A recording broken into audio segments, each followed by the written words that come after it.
Waitaruku oye. Jamani, nimekuja hapa na niko na story mzuri sana. Na nikidhani nyinyi ni Gen Z kama mimi, hamtaruka hii story. Niko na jamaa anataka MCA wa Itaruku na amesema anakuja kuwatembelea tarehe 26. Anaitwa Friday. Mmemsikia yako? Yes, mmemsikia yako? Mmemsikia yako hii Friday? Friday. Anafanya mambo. Huko Kipagenga analima barabara, hapa Coast yake anakuja tarehe 26 atupatie miradi yenye atafanya hapa hivi. Alafu mahali penye hakuna stima kama kuanzia kwa gongi hapo hivi chini hakuna stima, atasafisha hiyo vitu yote hiyo.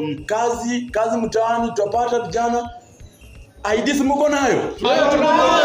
IDs mko nayo? 2027 ni nani? Friday. 2027 ni nani? Friday. Wagwan ripoti yenu inafika kwa mheshimiwa. Atitenge barabara kwanza, kitu ya kwanza ni mbaya. Kwanza mna diklo.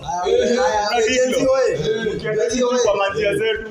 Mheshimiwa tunasikia Barabara ni mbaya huko ndani, lakini tunasema kile tunasema ni kwamba mheshimiwa hapa ndani tukikuwa kama coach hata tuko hapa tumekusanyika hapa tunasema kwamba kura ni yako, 2027 kura ni yako. Ni mheshimiwa nani? Friday. Mheshimiwa tunasema kwamba hapa ndani shida tuko na shida ya njia. Hata unapokuja pia mwenyewe utaona tu. Shida ya maji, haya vile tukapo hivyo wanafunzi wa gate kwa kidato cha 8 na tutaki tukuhamia hapo.